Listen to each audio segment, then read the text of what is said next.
Bonjour à tous, j'espère que vous allez bien. Je m'appelle Benjamin Brochet, je suis kinésithérapeute et ostéopathe et dans cette vidéo, on va parler de la capsulite rétractile. Alors pourquoi cette vidéo? Eh bien tout simplement parce que vous avez été très nombreux à me la demander. Avant de vous montrer les exercices pratiques que vous pouvez réaliser chez vous à la maison, eh bien on va résumer ce que c'est que la capsulite rétractile. Il faut savoir que c'est une pathologie où il y a encore pas mal de zones d'ombre, c'est-à-dire qu'il y a des choses que l'on sait et il y a des choses que l'on n'arrive pas encore à expliquer. Alors qu'est-ce qu'on sait? On sait que c'est une pathologie qui est douloureuse et qui entraîne des limitations articulaires actives et passives au niveau de l'articulation de l'épaule. On sait que c'est une pathologie qui a un début et une fin et que globalement la durée peut aller de quelques mois jusqu'à 2 années complètes. On sait que durant l'évolution de la maladie, il y a globalement deux phases. Une première phase qui est dite phase chaude et une deuxième phase qui est dite phase froide. Elles sont très caractéristiques ces phases. Durant la phase chaude, on va avoir des douleurs qui sont prédominantes et durant cette phase finalement, il est difficile d'effectuer le diagnostic parce que les symptômes s'apparentent à des diagnostics différentiels. Par exemple, une tendinite au niveau de l'épaule, de l'arthrose, etc. Durant cette phase, on peut effectuer une IRM qui peut venir confirmer la présence d'une capsulite rétractile. Et puis, on a une deuxième phase durant laquelle on va avoir la mise en place de limitation des amplitudes articulaires. En anglais, on l'appelle frozen. La traduction en français, c'est congelé et du coup, on l'appelle épaule gelée, ce qui caractérise vraiment cette limitation des amplitudes articulaires. On sait que tout ça, ça se passe parce qu'il y a une inflammation au niveau de la capsule articulaire et cette inflammation entraîne la rétraction de cette capsule et du coup, secondairement, la limitation des amplitudes articulaires. Donc les deux grands symptômes, c'est la douleur qui caractérise la première phase et les limitations des amplitudes articulaires qui caractérisent la deuxième phase.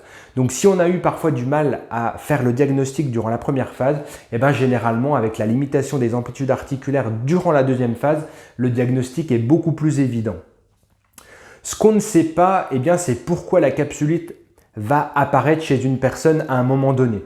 Parfois, il y a une notion de traumatisme physique et ou psychologique, mais parfois on ne retrouve pas de cause. En fait, on n'arrive pas à expliquer pourquoi la capsulite articulaire va apparaître chez une personne à un moment donné. Ça reste une zone floue.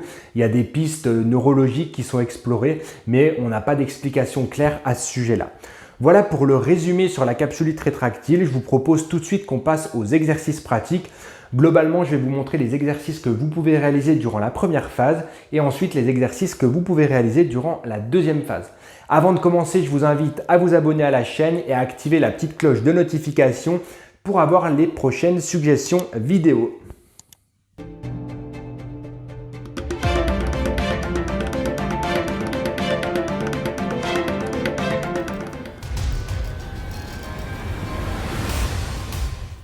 Comme je vous l'ai dit précédemment, durant la première phase, la phase chaude, on va avoir essentiellement des douleurs. Donc ce que l'on va rechercher à effectuer au travers des auto-exercices, eh bien, c'est de diminuer le plus possible la douleur et on va chercher également à entretenir les mobilités articulaires de votre articulation de l'épaule, tout simplement parce que le fait que vous ayez mal, eh bien, vous allez moins bouger votre articulation et vous avez un risque secondaire d'enraidissement. Donc on va rechercher à agir sur les douleurs et également à entretenir les mobilités articulaires. Comment est-ce qu'on agit sur les douleurs? Eh bien, il y a tout d'abord la thermothérapie. Alors la thermothérapie, c'est l'application de chaud ou de froid. Donc en théorie, on applique du froid sur la capsulite rétractile parce que c'est un phénomène qui est inflammatoire. Mais paradoxalement, il y a des patients qui vont être soulagés par du chaud. Donc il faut essayer le chaud, le froid et voir ce que ça donne chez vous. Il y a également l'application alternée de chaud et de froid qui s'apparente à ce que l'on appelle les bains écossais. Donc en pratique, il faut appliquer pendant 1 minute du chaud, puis immédiatement 1 minute du froid. Et vous répétez ce cycle pendant à peu près 10 minutes. Ça va avoir pour effet, dans certains cas, de diminuer la douleur. Toujours pour diminuer la douleur, vous pouvez réaliser des automassages doux au niveau de l'articulation de l'épaule avec des baumes actifs. Alors, qu'est-ce que j'entends par baume actif? Eh bien, c'est des baumes de type arnica, arpagophytome ou des baumes camphrés. Le but, ça va être de bien activer le baume, donc il faut faire des manœuvres assez rapides au début et assez superficielles pour entraîner un effet thermique qui va être intéressant pour la détente musculaire et également pour diminuer les douleurs au niveau de l'articulation de l'épaule. Et enfin, dernière technique que je conseille à mes patients pour diminuer les douleurs de la capsulite rétractile, eh bien, c'est d'appliquer de l'argile de soin et plus particulièrement de la cryoargile. Ça va permettre de diminuer les douleurs et ça va permettre une détente globale de l'articulation de l'épaule. Alors en pratique, comment est-ce qu'on fait? Eh bien, vous avez un pot de cryoargile. Il suffit de l'appliquer au niveau de l'articulation de l'épaule sur les zones qui sont douloureuses, de placer une feuille cellophane au niveau eh bien, de l'argile et d'attendre à peu près 1 à 2 heures jusqu'à application complète de l'argile de soin. C'est quelque chose qui est généralement très apprécié de la part des patients parce qu'il y a un effet sédatif qui est présent. On passe aux exercices d'entretien des mobilités articulaires, toujours dans cette première phase de la capsulite rétractile. On commence avec le premier exercice qui est l'exercice de type pendulaire. Pour ce faire, on va se pencher vers l'avant. Vous pouvez avoir, si vous le voulez, pour plus de confort au niveau de votre dos, un support. Le but, ça va être de se pencher et d'effectuer des mouvements pendulaires avec votre bras. Le mouvement pendulaire, c'est un mouvement qui est effectué avec une détente globale de votre membre supérieur. Donc, il faut être complètement relâché et l'amplitude dépend de vos douleurs. Si vous n'avez pas trop de douleurs, vous pouvez faire des mouvements de grande amplitude. Et si vous avez beaucoup de douleurs, eh bien, vous réduisez l'amplitude pour avoir le moins de douleur possible. Donc vous pouvez faire de la flexion-extension, un mouvement d'avant en arrière. Vous pouvez faire des mouvements d'écartement-rapprochement. Vous pouvez faire des mouvements de rotation interne et de rotation externe. Et puis vous pouvez ensuite mélanger tous les mouvements en faisant des cercles d'un côté, puis de l'autre côté.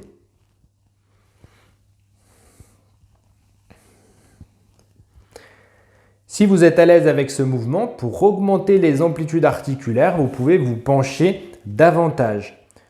En fait, en vous penchant davantage, vous augmentez la flexion de votre épaule. Parce que finalement, vous augmentez l'angle entre votre tronc et votre bras. Voilà pour le premier exercice de type pendulaire, qui est un exercice qui est généralement agréable, bien toléré et qui permet, avec la traction effectuée sur le membre supérieur, de diminuer les douleurs également. Deuxième exercice d'automobilisation, il s'agit d'un exercice où l'on va faire appel à notre bras qui va bien pour aider à mobiliser le bras qui est douloureux. Pour ce faire, il suffit d'avoir un bâton. Alors je vous conseille un manche à balai, ça fait très bien l'affaire et on en a tous un à la maison. Et d'un point de vue pratique, on va se placer sur le dos.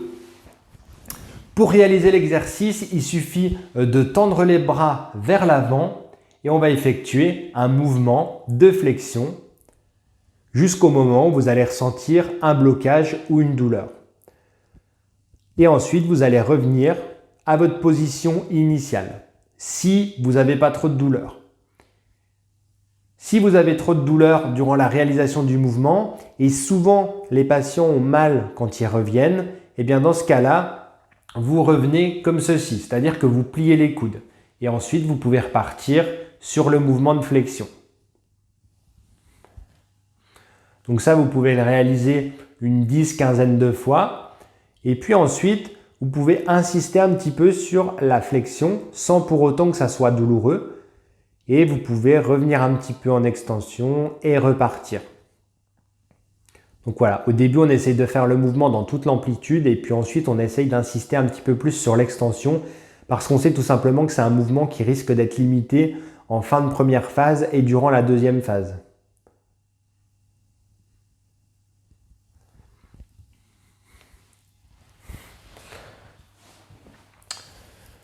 Voilà pour cet exercice d'automobilisation. Donc on l'a vu en flexion. Vous pouvez réaliser également des mouvements de rotation. Donc il suffit de bien garder les deux coudes au corps et vous allez effectuer de la rotation d'un côté et rotation de l'autre côté. On a tendance à vouloir compenser sur ce mouvement-là. Donc parfois on va écarter un coude, parfois on va faire glisser le coude. Il faut vraiment que les coudes soient fixes et c'est uniquement un mouvement de rotation qui se passe à l'intérieur de l'épaule. Donc pareil, vous pouvez faire 10 mouvements de rotation d'un côté et 10 mouvements de rotation de l'autre côté. Toujours avec le bâton, vous pouvez réaliser des mouvements d'automobilisation en extension. Pour ce faire, il suffit de placer le bâton en arrière et vous allez réaliser, bras tendus, une extension au niveau de vos articulations de l'épaule. Pareil que les autres exercices, vous pouvez réaliser une dizaine, une quinzaine de répétitions.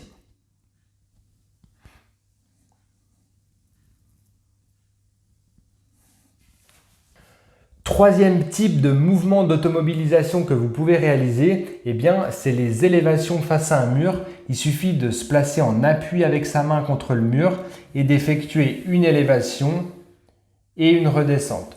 Le fait d'être en appui contre le mur, ça va permettre d'aller plus loin dans l'élévation et d'avoir moins de douleur sur la redescente. Si c'est trop compliqué, vous pouvez prendre pour faciliter l'exercice une petite balle ou un ballon et le fait de le rouler va rendre l'exercice plus facile. Je conseille également aux patients qui ont des enfants à la maison de prendre une petite voiture et de la faire rouler sur la montée et également rouler sur la redescente. Ça rend l'exercice encore plus facile. Quatrième type de mouvement de mobilisation que vous pouvez réaliser, c'est des mouvements qui visent à entretenir la mobilité de l'ensemble des articulations de l'épaule, des articulations claviculaires, de l'omoplate, etc. Pour ce faire, c'est simple, il suffit de faire des mouvements circulaires au niveau des moignons de l'épaule. Alors veillez bien à bien aller en haut, bien aller en arrière, bien aller en bas et bien aller en avant. Et comme pour les autres exercices, vous pouvez réaliser une dizaine, quinzaine de mouvements. Pensez toujours à bien associer la respiration et à ne pas bloquer durant la réalisation des mouvements. Cinquième et dernier mouvement que je vais vous donner pour l'automobilisation durant la première phase de la capsulite rétractile, il suffit que vous ayez une corde ou une sangle et que vous la placiez en haut d'une porte. Et en fait, la traction avec le bras qui va bien va permettre d'entraîner l'élévation du bras qui est le plus douloureux. Alors vous allez jusqu'aux amplitudes qui ne sont non douloureuses et ensuite vous pouvez revenir. Et vous repartez sur une flexion aidée finalement parce que c'est aidé par le bras opposé et vous pouvez revenir et vous pouvez bien entendu réaliser une quinzaine de répétitions si possible. Voilà pour les 5 exercices d'automobilisation que je voulais vous montrer pour entretenir la mobilité de votre articulation de l'épaule durant cette première phase de la capsulite rétractile.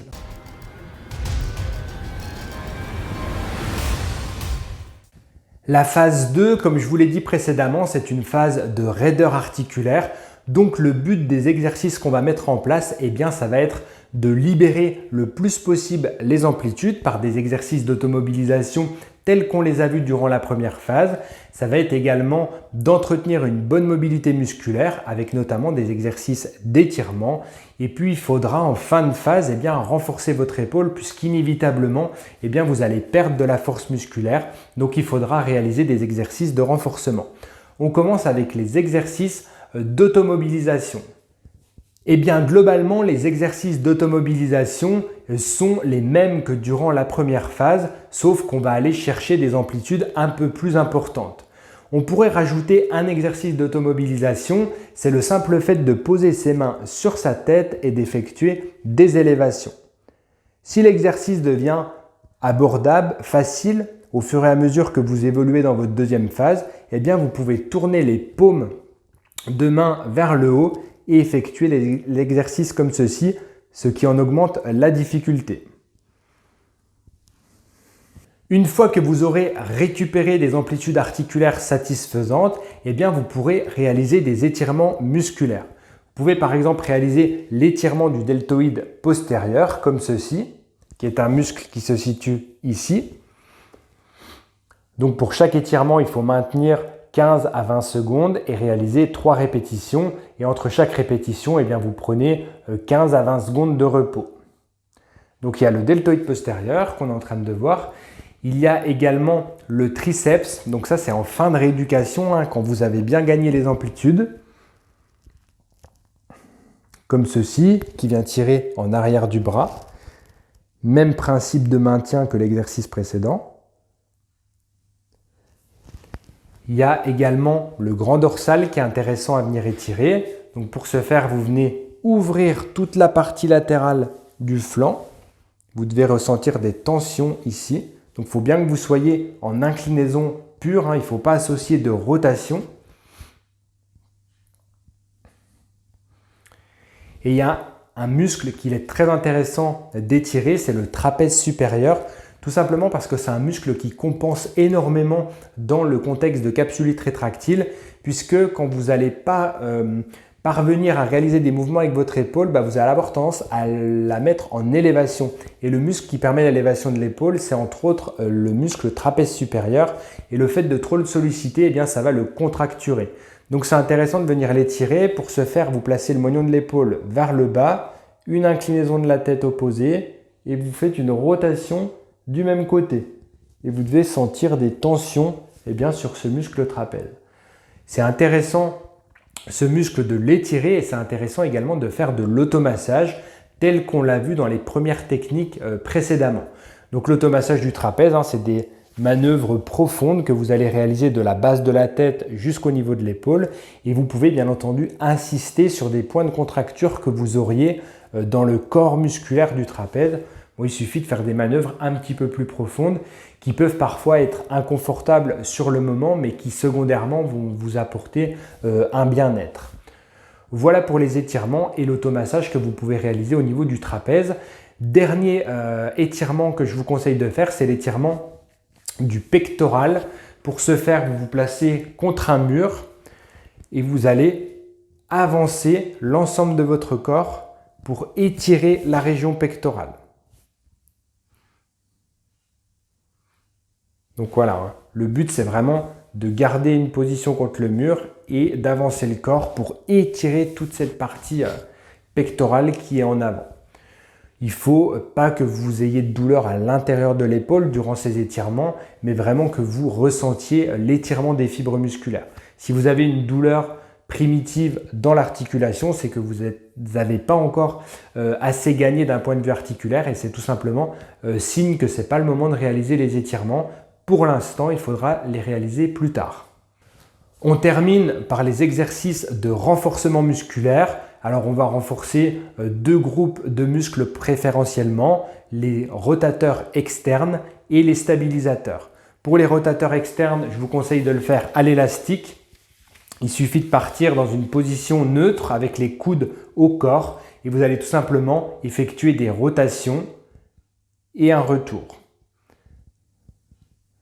Les rotateurs externes ont un rôle important dans la stabilité de l'épaule, c'est pour ça qu'on les renforce préférentiellement. En termes de répétitions, vous pouvez partir sur 10-15 répétitions et faire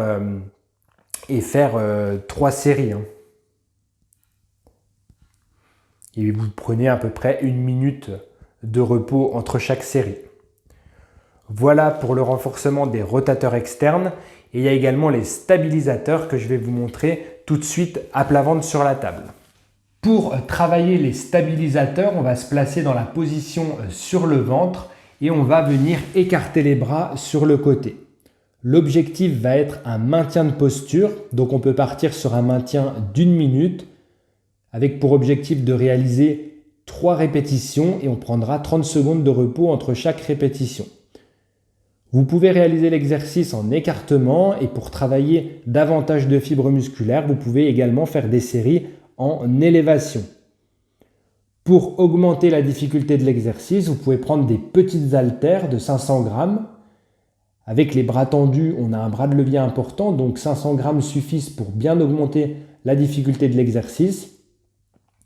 Et vous pourrez également, pour faire travailler les muscles dans leur globalité, effectuer des mouvements circulaires et petit à petit aller vers l'élévation totale et puis revenir en position neutre et repartir sur une élévation totale. C'est des exercices qui permettent vraiment de travailler de façon efficace les stabilisateurs. Et les stabilisateurs, tout comme les rotateurs latéraux qu'on a travaillé précédemment, ont un rôle très important dans la stabilité globale de l'articulation de l'épaule. Seulement quand vous aurez récupéré vos amplitudes articulaires et que vous aurez commencé un programme de renforcement musculaire, eh bien vous pourrez mettre en place des exercices de proprioception.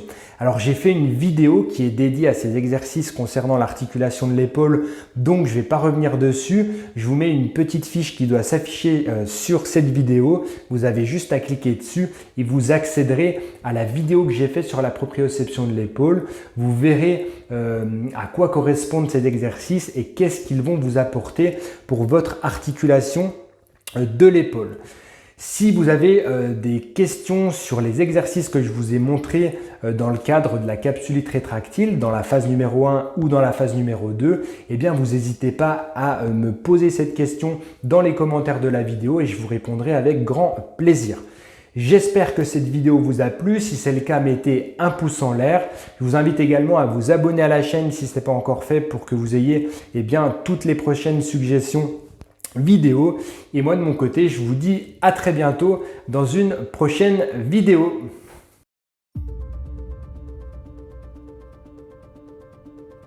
Dans cette vidéo, je vais vous donner 10 fausses idées que je rencontre régulièrement dans mon activité professionnelle de kinésithérapeute. Alors pourquoi est-ce que je vous donne ces fausses idées? Eh bien tout simplement parce que je me rends compte que ces fausses croyances empêchent beaucoup de personnes de réaliser leur objectif santé. Alors qu'est-ce que j'entends par objectif santé? C'est le fait par exemple de vouloir corriger sa posture, de vouloir renforcer son dos, de soulager certaines douleurs, etc. Donc je vous donne ces 10 croyances, ces 10 fausses idées et si vous êtes concerné par l'une ou l'autre d'entre elles, eh bien, ça vous permettra tout simplement d'avoir les bonnes informations et donc de corriger votre comportement.